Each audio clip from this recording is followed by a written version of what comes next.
नमस्कार दोस्तों, स्वागत है आपको अपने YouTube channel GCC learn hub में। तो इस वीडियो में मैट्रिक में पूछे गए 2014 का मैथ का क्वेश्चन सॉल्व करके हम समझाएंगे। तो इसके पहले वाले वीडियो में 2011, 12 और 13 का क्वेश्चन बैंक के सॉल्यूशन कर दिए हैं। यदि वो वीडियो नहीं देखे होंगे तो डिस्क्रिप्शन में उसका लिंक मिल जाएगा, वहाँ से जाकर आप देख सकते हैं। तो ये देखिए, ये जो है ना वो प्रथम पाली की है, यानी 2014 से प्रथम पाली और द्वितीय पाली स्टार्ट हो चुकी थी, ठीक है। और उसके पहले प्रथम पाली में ही टोटल अटेम्प्ट क्लियर हो जाते थे, यानी टोटल एग्जाम क्लियर हो जाते थे, क्योंकि उस समय स्टूडेंटों की संख्या कम थी। अब कुछ ज़्यादा हो गई है, जिसके कारण 14 से प्रथम पाली और द्वितीय पाली में एग्जाम हो रहा है, ठीक है। तो ये 2014 का क्वेश्चन बैंक सॉल्व करके हम समझाते हैं आपको। पहला क्वेश्चन क्या है, यदि अल्फा तथा बीटा द्विघात बहुपद F X equal to X square plus 2x plus 3 का मूल हो तो 1/अल्फा प्लस 1/बीटा का मान क्या होगा। अब 1/अल्फा प्लस 1/बीटा का मान पूछ रहा है ना, तो ये सस्पिशन है, क्योंकि इसका तो फॉर्मूला नहीं जानते होंगे आप। चलिए खैर, इसको सॉल्व करते हैं हम लोग। क्या है हमारा, F X equal to X square plus 2x plus 3, यही है ना। अब देखिए, यहाँ से x का गुणांक, x के बगल में हमारा क्या होता है a, यानी a का मान हो जाएगा 1, और यहाँ से b का जो मान हो जाएगा वो 2 हो जाएगा, और c का जो मान है वो कितना हो जाएगा, c का मान हमारा 3 हो जाएगा, ठीक है। यहाँ तक ले तो क्लियर हो गया। अब हमको सॉल्व करना है किस क्वेश्चन को, 1/अल्फा प्लस 1/बीटा को। तो हम एक काम करते हैं, इसका तो हमें फॉर्मूला पता नहीं है, तो हम एलसीएम ले लेते हैं, ठीक है। यानी अल्फा इंटू बीटा एलसीएम हो जाएगा। तो क्या हो जाएगा, बीटा प्लस अल्फा। अब बीटा प्लस अल्फा का तो फॉर्मूला नहीं जानते हैं, आप क्या जानते हैं, अल्फा प्लस बीटा, यानी क्या, द्विघात बहुपदों का योग इंटू क्या हो जाएगा, द्विघात बहुपदों का गुणनखंड, ठीक है। तो हमारा क्या प्राप्त हो गया, अल्फा प्लस बीटा बटा अल्फा इंटू बीटा। तो द्विघात बहुपदों का योग क्या होता है, माइनस b/a होता है, और द्विघात बहुपदों के गुणनखंड क्या होता है, c/a होता है ना। तो चलिए इसका मान पुट कर दीजिए। तो सबसे पहले b, यानी b जो है वो माइनस में है, तो माइनस हम लिख लेते हैं। और b का हमारा मान कितना है, अभी देखिए यहाँ पर दिख रहा होगा आपको, b का जो मान है 2 आया है, ठीक है। तो b के जगह पर हम क्या रखते हैं, 2 रखते हैं। अब यहाँ बाई है, यानी बट्टा है, ए का मान कितना है, 1 है, तो a के जगह पर 1 रखते हैं, और ये रहा मेन बट्टा, ठीक है। अब आपको क्या रखना है, c/a, तो c का मान कितना है, 3, तो c के जगह पर 3 रखते हैं।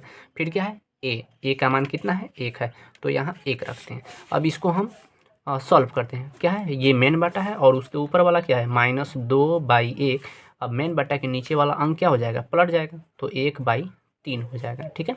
तो क्या हो जाएगा, -2/3, यही हमारा क्या हो जाएगा, आंसर। तो इसमें कौन है, -2/3, यानी ऑप्शन जो है वो बी करेक्ट हो जाएगा, ठीक है। चलिए अब हम 2 नंबर क्वेश्चन को सॉल्व करते हैं। 2 नंबर क्या है, द्विघात बहुपद एक्स स्क्वायर माइनस 3 के शून्यक होंगे। इसका शून्यक पूछ रहा है ना। चलिए कौन है, एक्स स्क्वायर माइनस 3। अब जब भी शून्यक पूछे किसी भी चीज़ का, तो बराबर में आप क्या कीजिएगा, 0 ले लीजिएगा, ठीक है। अब शून्यक पूछ रहा है तो हम क्या करते हैं, एक्स स्क्वायर इक्वल टू, इस 3 को इधर भेजेंगे, तो इधर माइनस में है, बराबर के जब इधर जाएगा तो क्या हो जाएगा, प्लस में हो जाएगा। तो x इक्वल टू क्या हो जाएगा, √3। अब इसके पहले आपको बता दें कि जब स्क्वायर बराबर के उधर जाता है तो एक चिन्ह यहाँ शामिल करता है, कौन चीज़ का, तो प्लस और माइनस। तो इसलिए x का जो मान हो जाएगा वो प्लस में √3 हो जाएगा, और माइनस में √3 हो जाएगा, यानी 2 मान प्राप्त होगा। यानी x का पावर जितना रहता है उसका मान उतना आता है, ठीक है। तो यहाँ पर हमारा सही आंसर क्या हो जाएगा, x का मान रूट में -3 और +3, ठीक है। तो कौन सा है इसमें, ये देखिए, ये तो 3 है, ये तो होगा नहीं, ये वाला -√3 और प्लस में √3, यानी सही आंसर ऑप्शन बी हो जाएगा। चलिए अगला क्वेश्चन देखते हैं। अगला हमारा क्वेश्चन क्या है, वृत्ताकार पथ पर 3 धावक एक ही स्थान से दौड़ना प्रारंभ करते हैं, यानी 3 धावक जो है वो एक ही जगह से दौड़ना शुरू करते हैं। तो एक चक्कर लगाने में क्रमशः 3 घंटे, 4 घंटे और 8 घंटे लगते हैं। तो तीनों का प्रस्थान बिंदु पर पुनः मिलने पर लगा समय होगा। देखिए 3 कोई धावक है, ठीक है, 3 कोई धावक है, ठीक है। 3 धावक है और तीनों समझिए कि क्या कर रहा है, दौड़ने वाला। तो तीनों कब मिलेगा, ठीक है। कोई 3 हावर्स पे, किसी का क्या है 4 है, किसी का 8 हावर्स, ठीक है। क्या करता है, घंटे समय लगते हैं, तो तीनों का प्रस्थान बिंदु पर पुनः मिलने में लगा समय, यानी तीनों पुनः कब मिलेगा, ठीक है।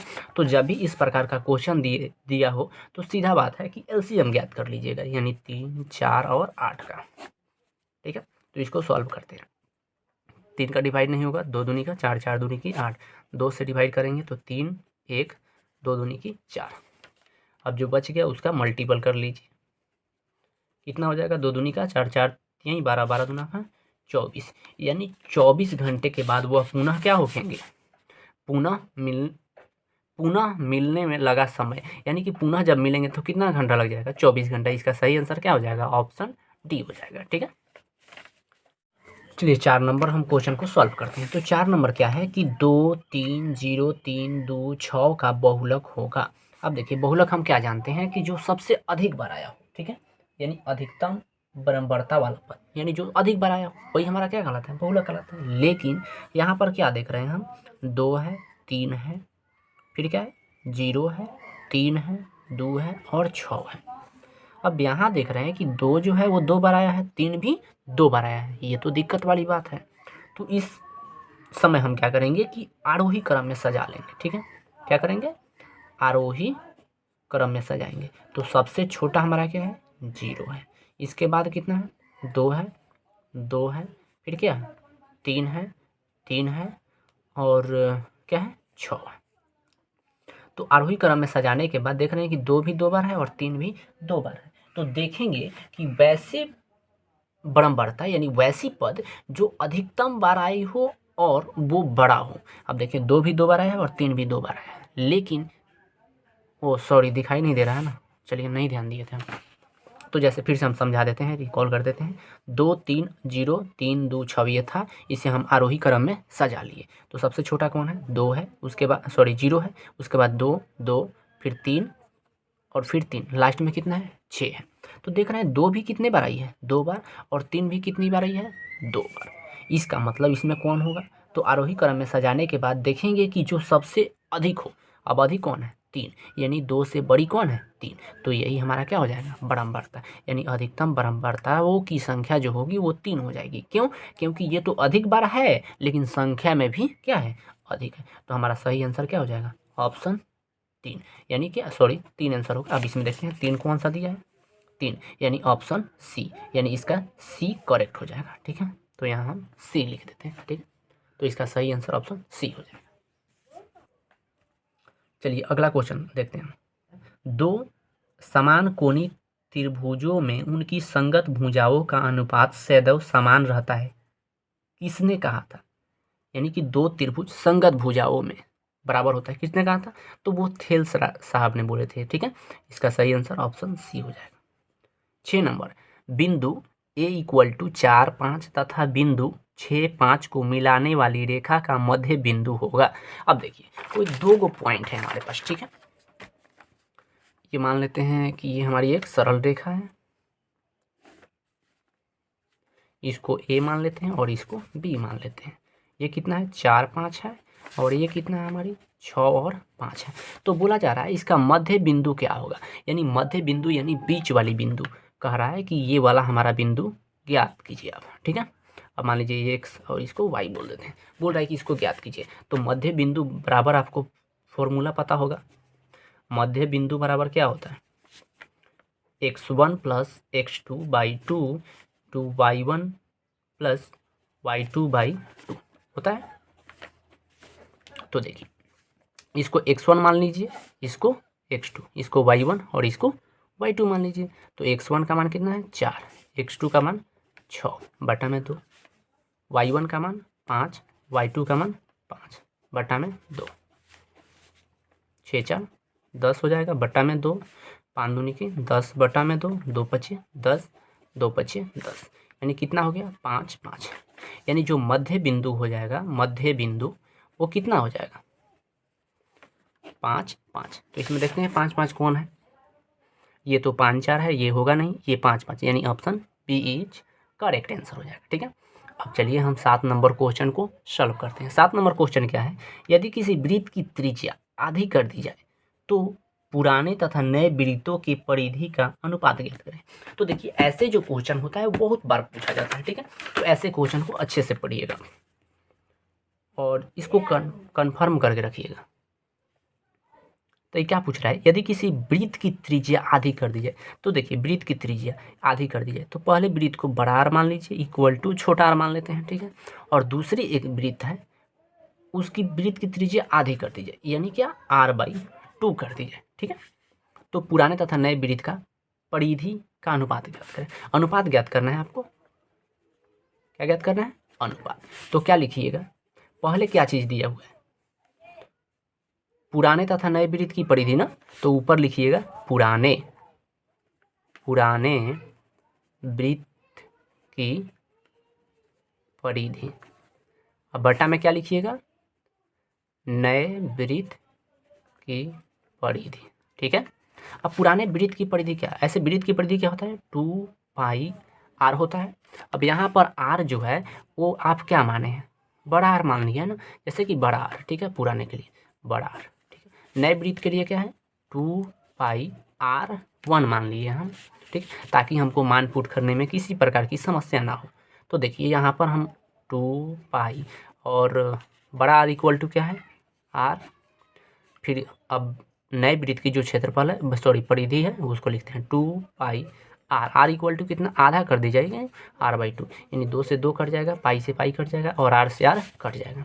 बचेगा क्या, 1/1/2, और ये रहा हमारा मेन बटा। तो मेन बटा के नीचे वाला अंक पलटेगा तो कितना हो जाएगा, 1 यहाँ कुछ नहीं है तो 1 है, तो कितना हो जाएगा 2/1। गुना करेंगे तो कितना हो जाएगा 2/1, यानी हमारा आंसर हो जाएगा 2:1, ठीक है। तो करेक्ट आंसर हमारा कौन हो जाएगा, 2:1। इसमें कौन है, 1:2 है, 2:1, यानी बी इज करेक्ट हो जाएगा। चलिए अब हम 8 नंबर क्वेश्चन को सॉल्व करते हैं। 8 नंबर क्वेश्चन क्या है, किसी घटना की प्रायिकता नहीं होगी, यानी बोला जा रहा है इसमें किसकी प्रायिकता की घटना नहीं हो सकती है, ठीक है। यानी कोई प्रायिकता दिया है, इसमें किसकी घटना नहीं हो सकती। तो देखिए 0 हो सकता है कि नहीं, हाँ 0 संभव है, यानी किसी प्रायिकता में 0 आ भी सकता है, एक, हाँ 1 भी आ सकता है, 0.2, हाँ 0.2 भी आ सकता है, लेकिन माइनस तो कभी नहीं आ सकता, क्योंकि प्रायिकता में आपको पता होगा क्या होता है कि आप पढ़े होंगे कि प्रायिकता या तो 0 आ सकती है, यानी जो हमारी प्रायिकता है वो तो 0 आ सकती है, नहीं तो उससे या 0 आएगी चाहे 0 के बराबर आ जाएगी, ठीक है, या 0 से अधिक आएगी, ठीक, या 1 आ सकती है या 1 से कम आ सकती है, ना तो 1 से ज़्यादा आएगी, मतलब 1 से ज़्यादा नहीं आ सकती है, और ना ही माइनस में आएगी, ठीक है। तो हमारी जो प्रायिकता है या तो 0 हो सकती है, नहीं तो 0 से बड़ा हो सकती है, ठीक है। अब बड़ा होगी तो कितना होगी, या तो 1 होगी या 1 से कम होगी, इसके इधर उधर नहीं होगी। अगर माइनस में आता है तो वो हमारी प्रायिकता की घटना नहीं हो सकती, तो इसका सही आंसर ऑप्शन डी हो जाएगा। चलिए 9 नंबर क्वेश्चन देखते हैं। 9 नंबर क्या है, यदि √2 cos थीटा इक्वल टू 1 तो थीटा का मान ज्ञात करें। तो यहाँ पर हमको थीटा का मान ज्ञात करने के लिए बोला जा रहा है, ठीक है। तो देखिए √2 cos थीटा इक्वल टू 1 दिया है, ठीक है। तो एक काम करते हैं, हम 1 का तो मान नहीं ज्ञात कर सकते हैं क्योंकि रूट में क्या है 2 है, तो हम क्या करते हैं कि यहाँ गुणा में है तो बराबर के इधर भेज देते हैं। तो चलिए इसको सॉल्व करते हैं, एक्चुअली लाइट कट गया है। तो √2 cos थीटा इक्वल टू 1 है, ठीक है। तो हम क्या लिखेंगे, cos थीटा इक्वल टू, ये गुना में है बराबर के इधर भेजेंगे तो क्या हो जाएगा भाग में, यहाँ तो 1 है, ये गुना में है बराबर के इधर भेजेंगे तो भाग में √2। अब सोचिए आप, ये cos थीटा है और यहाँ बराबर में 1/√2 है, 1/√2 cos कितना का मान होता है, cos theta equal to cos कितना का मान होता है, तो आपको पता होगा कि sin 30 का मान तो 1/2 होता है, लेकिन 45 का मान बोले तो 1/√2, तो cos 45 का भी तो मान उतना ही होता है ना, यानी cos 45 डिग्री। अब देखिए cos से cos कट जाएगा, एक्चुअली कटता तो नहीं है लेकिन हम लोग मान लेते हैं कि कट गया, ठीक है। तो ध्यान रखिएगा इस बात को, कटता नहीं है लेकिन हम मान लेते हैं कट गया। तो थीटा इक्वल टू कितना हो जाएगा 45 डिग्री, यानी cos से cos कट गया, थीटा का मान कितना आ गया 45 डिग्री। तो इसमें 45 डिग्री कौन है, ऑप्शन बी। तो ऑप्शन बी इज करेक्ट हो जाएगा। चलिए अगला हम क्वेश्चन सॉल्व करते हैं 10 नंबर। तो 10 नंबर आपको दिखाई नहीं दे रहा होगा, लेकिन देखिए 1 प्लस कॉट स्क्वायर ए बटा 1 प्लस टेन स्क्वायर ए बराबर होगा, यानी किसके बराबर होगा। तो इसको हम सॉल्व करते हैं। इसमें ऑप्शन आप देख सकते हैं कि दिया है, क्या दिया है, sec A, cosec A, cot A, tan A. ठीक है, इसमें किसके बराबर होगा। चलिए हम सॉल्व करते हैं इस क्वेश्चन को। तो यहाँ पर हम क्या कर सकते हैं, 1 प्लस कॉट स्क्वायर ए को क्या लिख सकते हैं, ऐसे आपको पता होगा कि कॉट थीटा इक्वल टू क्या होता है, कॉस थीटा बटा साइन थीटा होता है ना। अगर टेन थीटा अगर पूछे कि टेन थीटा इक्वल टू क्या होगा, तो आप बोलेंगे कि साइन थीटा बटा कॉस थीटा होता है। ठीक है मेरे प्यारे दोस्त, पता है आपको। चलिए अगर नहीं पता होगा तो इसको याद कर लीजिएगा। ठीक है, चलिए लाइट भी आ गई, यानी सही बात है, आप लोग को याद है। चलिए कॉट स्क्वायर ए, कॉट स्क्वायर ए, तो इसको क्या तोड़ सकते हैं, कॉस स्क्वायर ए बटा साइन स्क्वायर ए। ये मेन बटा कर लेते हैं। ठीक है, यहाँ मेन बटा हो गया। अब 1 प्लस 10 को क्या लिखेंगे, साइन स्क्वायर ए बटे कॉस स्क्वायर ए। अब ध्यान दीजिए, यहाँ पर स्क्वायर नहीं था तो यहाँ स्क्वायर नहीं है, यहाँ पर स्क्वायर है, इसलिए हम यहाँ पर क्या किए हैं, स्क्वायर लगा दिए। ठीक है, यहाँ बटा में कुछ नहीं है तो 1 है, वहाँ भी 1, सब जगह 1 1, जहाँ 1 है कर दिए। अब 1 और साइन स्क्वायर ए का एलसीएम लेंगे तो क्या हो जाएगा, साइन स्क्वायर ए हो जाएगा। ठीक है, अब देखिए यहाँ 1 का पारा साइन स्क्वायर बराबर, यानी क्या हो जाएगा, साइन स्क्वायर ए प्लस कॉस स्क्वायर ए। इसका शॉर्ट फॉर्म में हम बताने वाले हैं। ठीक है, पहले लॉन्ग तो सीख ले, ताकि हमें अगर सब्जेक्टिव में आए तो हम आसानी से सॉल्व कर सकें। चलिए, तो यहाँ बट्टा में क्या है, 1 है, तो एलसीएम लेंगे तो यहाँ भी क्या हो जाएगा, कॉस स्क्वायर ए बट्टा यहाँ क्या हो जाएगा, कॉस स्क्वायर ए प्लस साइन स्क्वायर ए। तो देखिए ये हमारा क्या है, मेन बट्टा है। ठीक है, इसके नीचे ये। अब एक काम करते हैं, sine square theta plus cos square theta equal to आपको पता है कि 1 होता है। ठीक है, अब यहाँ भी क्या है, cos square theta plus sign square theta. इसको ऐसे लिख भी सकते हैं ना, sign square theta plus cos square, तो कोई डिफरेंस नहीं आएगा, यानी कि इसका भी मान 1, इसका भी मान 1।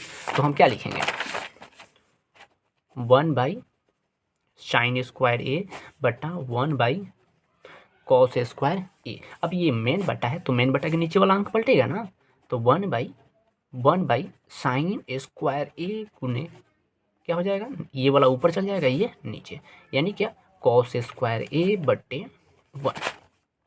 गुना करेंगे तो क्या हो जाएगा, कॉस स्क्वायर ए बटा sine square A equal to क्या हो जाएगा हमारा, कॉट स्क्वायर ए। तो इसका सही आंसर हमारा क्या हो जाएगा, कॉट स्क्वायर ए। कौन सा हो जाएगा, ऑप्शन सी इज करेक्ट हो जाएगा। अब आइए एक बात ध्यान दीजिए, अगर इस प्रकार का जब भी क्वेश्चन दे, अगर आप चाहें कि हम आसानी से बना ले, ठीक है, 1 प्लस कॉट स्क्वायर ए बटा 1 प्लस टेन स्क्वायर ए, ऊपर क्या दिया है, कॉट स्क्वायर, अधिकतम क्या है, सॉरी ऊपर कॉट स्क्वायर है ना, तो इसमें जो भी होगा कॉट स्क्वायर वही आंसर होगा। अगर यही रहता 1 प्लस टेन स्क्वायर ए बटे 1 प्लस कॉट स्क्वायर ए, एक दूसरे का अपोजिट, तो उसका सही आंसर क्या होता, टेन स्क्वायर ए। बात ध्यान रखिएगा अगर जल्दीबाजी करना हो तो, अन्यथा सॉल्व करने का प्रयास करेंगे तो आसानी से हो जाएगा। उम्मीद है कि ये भी क्वेश्चन आप लोगों को समझ में आया होगा। चलिए अगला क्वेश्चन को हम सॉल्व करते हैं। अगला हमारा क्वेश्चन क्या है कि 11 नंबर क्वेश्चन को सॉल्व करते हैं।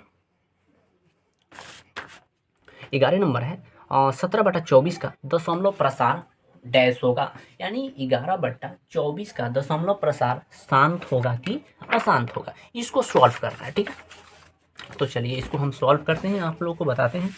तो आपको बता दें कि चलिए 11 नंबर क्वेश्चन हो गया कितना, 17/24। 24 का क्या कीजिए, गुणनखंड करके देखिए, तो क्या करेंगे, 12, 2 से करेंगे 6, 2 से करेंगे 3, यानी कि 17/2 के पावर 2 का इतना आया 3 बार, और एक बार क्या आ गया 3, तो ये हमारा क्या होगा, अशांत होगा।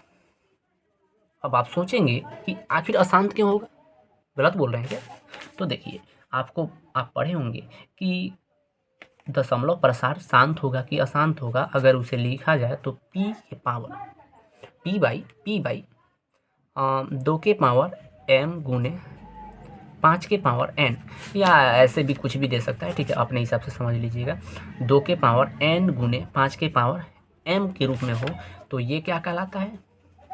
शांत कहलाता है। अन्यथा इसके सिवा कोई और आदमी इसमें शामिल हो जाए तो वो हमारा क्या कहलाता है? अशांत कहलाता है। यानी कि इसमें देखिए 2 के पावर 3 यहाँ तक ले तो सही है, लेकिन इसमें 3 शामिल हो गया, इसी के वजह से ये क्या है? अशांत है। लेकिन अगर यही रहता 17/2 के पावर 3 तो ये हमारा क्या होता? शांत होता। अगर यह 5/5 के पावर यहाँ 15 हो जाए, 151 हो जाए, 5 के पावर 3 रहता है, ये भी हमारा क्या है? शांत है, ठीक है। लेकिन अगर यही 151/5 के पावर 3 गुने 2 के पावर 3 होके और 3 के पावर 1 होके चाहे 4 हो तो ये भी हमारा क्या कहलाएगा? अशांत कहलाएगा। यानी कि 2 के पावर 3 और 2 के पावर 5 यानी 2 और 5 के सिवा अगर कोई आएगा तो वो अशांत हो जाएगा। अगर 2 और 5 ही केवल आए तो वो हमारा क्या कहलाएगा? शांत कहलाएगा, ठीक है। यानी शांत दशमलव प्रसार कहलाएगा। उम्मीद है कि ये समझ में आया होगा। इसके साथ साथ इस प्रकार का जो भी क्वेश्चन आएगा उसे आप आसानी से सॉल्व कर लेंगे, उम्मीद है हमें। चलिए 12 नंबर क्वेश्चन को देखते हैं। 12 नंबर हमारा क्वेश्चन क्या है कि असंगत समीकरण युग्म का डैश हल होगा। यानी जो असंगत समीकरण के युग्म होंगे उसका कोई हल नहीं होता है, ठीक है, कन्फर्म। चलिए अब हम 13 नंबर क्वेश्चन को सॉल्व करते हैं। 13 नंबर क्वेश्चन वाकई में अच्छा क्वेश्चन है, इसे आप लोग ध्यान से देखिएगा। तो देखिए यहाँ x दिया है और यहाँ पर 17 डिग्री दिया है, ठीक है। यहाँ जो है वो कितना दिया है? 125 डिग्री, और यहाँ हमारा y दिया है, ठीक है। इसमें क्या कर रहा है? चित्र से y का मान ज्ञात करें। सॉरी, दिखाई दे रहा है ना? चलिए y का मान ज्ञात करना है, ठीक है। अब हमको y का मान जब ज्ञात करना है तो हम देखते हैं एक बात ध्यान, ये हमारी एक सरल रेखा हो गई, ठीक है। अब सरल रेखा पे कोई भी चीज़ हम चिन्ह काट देते हैं, ठीक है, कोई दिक्कत नहीं। हमारी सरल रेखा पर एंगल कितनी बनती है? 180 डिग्री। पूरी कितनी बनी? 180 डिग्री बनी यहाँ से यहाँ तक का, ठीक है। लेकिन ये केवल इस एंगल के बारे में, एक मिनट, यहाँ भी आप लोग को दिक्कत होगा। चलिए इस पूरे पे कितना बन सकती है? 180 डिग्री बनेगी। लेकिन इस पूरे पे 180 बनी, यहाँ से हम घेर दिए, यहाँ से घेर दिए तो इतना दूर का कितना बोल रहा है? 125 डिग्री। तो हम आप बताइए कि ये कितना डिग्री का होगा? अब पूरा 180 था, इसमें ये वाला हमारा कितना हो गया? 125। तो ये कितना हुई? 180 में से 125 हम क्या करेंगे? घटा लेंगे। घटाने के बाद हमारा कितना हो जाएगा? 45। यानी कि सॉरी, बगल में हाथ चल गया तो 7 यानी 5, यानी कितना हो गया? 55 डिग्री। यानी जो हमारा ये है इसका मान कितना होगा? इसका मान हमारा 55 डिग्री आएगा ना? 55 डिग्री। अब देखिए ये एक प्रकार से क्या हो गया? त्रिभुज हो गया ना। और त्रिभुज के तीनों कोनों का योग कितना होता है? 180 डिग्री होता है ना। तो आप एक काम कीजिए, 70 + x + 55 बराबर में क्या लिख दीजिए? 180। तो यहाँ x लिख दीजिए प्लस 70 में 55 जोड़ेंगे तो कितना हो जाएगा? 7 5 12, 125 = 180। तो x = कितना हो जाएगा? 180 - 125। आप सोच रहे होंगे कि हमको मान ज्ञात करना है y का, सर हमको x का मान सिखा रहे हैं क्या, आप बुड़बक बना रहे हैं? तो देखिए जब दो चीज़ दिया है तो हमको ये ज्ञात करना होगा। अब हम एकांतर कोण के नाते यहाँ का जो मान होगा वो इस कोण के मान के बराबर होगा ना, तो इसलिए हम x का मान ज्ञात कर रहे हैं, ठीक है। सॉरी, यहाँ प्लस है तो यहाँ आएंगे तो क्या हो जाएगा? माइनस हो जाएगा, ठीक है। माइनस कितना? 125। अब देखिए इसको देखने में दिक्कत होगा तो x = 180 - 125, क्योंकि इधर प्लस में बराबर के इधर भेजेंगे तो माइनस में। तो x = कितना हो जाएगा? 180 में से 125 घटाएंगे, अभी घटाए थे, कितना आया था? 55 डिग्री। तो इसका सही आंसर कितना हो जाएगा? 55 डिग्री। तो उम्मीद है कि आपको समझ में आया होगा। आप सोचेंगे अरे x का मान 55 आएगा। अरे भाई देखो, यहाँ ये हमारी सरल रेखा और ये रेखा इस दूसरे को कट कर रही है, ठीक है। तो एकांतर कोण के नाते जितना x का मान होगा उतना ही क्या होगा? y का मान होगा। तो y = भी क्या हो जाएगा? 55 डिग्री, ठीक है। तो 13 नंबर जो क्वेश्चन था इसका सही आंसर 55 डिग्री होगा। चलिए अगला जो क्वेश्चन है उसको सॉल्व करते हैं। अगला हमारा क्वेश्चन 14 नंबर है, क्या चीज़, वृत्त की स्पर्श रेखा स्पर्श बिंदु से केंद्र को मिलाने वाली रेखा पर डैश होती है। अब देखिए केंद्र पर मिलाने वाली रेखा की डैश होती है। अब देखिए कोई एक वृत्त बना देते हैं, चलिए यहाँ एक वृत्त हो गया, इस पे क्या करते हैं, स्पर्श डाल देते हैं, ठीक है, ये स्पर्श है। तो केंद्र से हम क्या करते हैं, लंब, केंद्र से हम एक रेखा खींचते हैं, तो रेखा खींचते हैं तो यहाँ पर कितने डिग्री का कोण बन रहा है, 90 डिग्री का ना। जब 90 डिग्री का कोण बन रहा है तो एक दूसरे को क्या करे, सॉरी क्या कर रही है, लंब डाल रही है ना। तो हम कहेंगे कि वृत्त के स्पर्श रेखा स्पर्श बिंदु के केंद्र को मिलाने वाली रेखा पर लंब होती है, लंब होती है, क्योंकि यहाँ पर कितने डिग्री का कोण बनता है, 90 डिग्री का कोण बनता है। ठीक है, कन्फर्म है, समझ में आ गया होगा। चलिए 15 नंबर क्वेश्चन को समझाते हैं। ये हमारा 14 नंबर है। 15 नंबर, एक्स अक्ष पर स्थित किसी बिंदु का वायु नियामक डैश होगा। अब देखिए एक्स अक्ष पर वायु नियामक होगा 0 होगा। अगर वही कहे कि वाई अक्ष पर एक्स का नियामक क्या होगा, तो एक्स का नियामक क्या होगा, 0 हो जाएगा। इस बात को ध्यान दीजिए। चलिए 16 नंबर क्वेश्चन को सॉल्व करते हैं। 16 नंबर, कार्तिल्य तल में स्थित किसी बिंदु 6 4 के भुज का मान है। अब देखिए 6 हो गया 4 हो गया। आपको पता है कि पहले एक्स लिखते हैं उसके बाद क्या लिखते हैं, वाई, और एक्स को हम क्या बोलते हैं, भुज, इसके पहले वाले वीडियो में बता दिए हैं, और वाई को बोलते हैं कोटि, बोलते हैं ना। तो इसमें क्या बोल रहा है, कार्तिक के तल में स्थित किसी बिंदु 6 और 4 के कोटि। अब कोटि क्या है, वाई, अब वाई का मान कितना है, 4, तो यहाँ क्या भर देंगे, 4, काम खत्म। चलिए 17 number, 10 90 minus A equal to dash होगा। तो ये तो फॉर्मूला ही है, क्या, 10 90 माइनस ए इक्वल टू क्या होता है, कॉट ए। तो इसका सही आंसर कॉट ए होता है। चलिए अब हम अगला 18 नंबर क्वेश्चन को सॉल्व करते हैं। 18 नंबर हमारा क्वेश्चन क्या है, cot 60 degree into cos 30 degree plus sine 60 degree into sine 30 degree. ठीक है, इसको सॉल्व कीजिए। तो सबसे पहले कॉट 60 का मान कितना होता है, तो कॉट 60 का मान 1/√3 होता है। ठीक है, अब यहाँ गुणना है कॉस 30, तो कॉस 30 का मान कितना होता है, साइन 30 का उल्टा कर दीजिए, साइन 30 का मान कितना होता है, 1/2। तो कॉस 30 का मान कितना हो जाएगा, सॉरी साइन 60 का मान कितना होता है, तो √3/2। तो कॉस 30 का जो मान है वो हम रखेंगे तो कितना हो जाएगा, √3/2। अब यहाँ प्लस है तो प्लस डाल दीजिए। साइन 60 का मान कितना होता है, √3/2 इंटू साइन 30, साइन 30 का मान कितना होता है, तो साइन 30 का मान हमारा होता है 1/2 होता है। चलिए तो √3 से √3 कट जाएगा, बचेगा कितना, 1/2। ठीक है, प्लस √3 का गुना 1 से करेंगे तो √3 हो जाएगा, 2 2 का 4 हो जाएगा, और 2 और 4 का एलसीएम लेंगे तो कितना हो जाएगा, 4 हो जाएगा। 2 एकम 2, तो 2 दूनी का, सॉरी 2 दूनी की 4, तो 2 एकम 2 प्लस √3, यानी हमारा सही आंसर क्या हो जाएगा, 2 प्लस √3/4। तो इसमें दिया है, ओ शिट, ये तो आंसर गलती दिया है। ठीक है, तो रियल हमारा आंसर जो है वो इतना आ जाए। अगर आपको फिर भी डाउट हो तो फिर भी फार्मूला आप देख लीजिएगा और उसके बाद इसको सॉल्व कीजिएगा, इतना ही आंसर आएगा, कन्फर्म। ठीक है, चलिए अब हम 19 नंबर क्वेश्चन सॉल्व करते हैं। 19 नंबर क्या है कि AP 3 प्लस √2 3 प्लस 2 √2 3 प्लस 3 √2 का सर्वांतर होगा। सर्वांतर यानी क्या, डी। आपको डी क्या करना है, फाइंड करना है। ठीक है, तो देखिए क्या दिया है, हमारा समीकरण जो है वो 3 प्लस √2 दिया है, 3 प्लस √2 और 3 प्लस 2 √2 समथिंग दिया है, जो भी हो। इसको ए मान लीजिए, A1, इसको A2 मान लीजिए, इसको A3 मान लीजिए, लेकिन हमको D ज्ञात करना है। तो हम D इक्वल टू क्या जानते हैं, A2 माइनस A1, यानी कि दूसरी में से पहले का वो घटा लेंगे, जो आएगा वही हमारा क्या हो जाएगा, डिफरेंट होगा। ठीक है, तो कितना है, 3 प्लस √2 में से ये A2 का मान है, A को घटा लेंगे, यानी 3 से 3 कट गया, यानी क्या, √2, यानी डिफरेंट जो है वो हमारा क्या हो जाएगा, 2 हो जाएगा, यानी सर्वांतर जो है वो 2 हो जाएगा। तो 19 नंबर ना है, चलिए 19 का 2। तो देखिए 19 नंबर, चलिए 2 दिया है तो ये हमारा सही हुआ।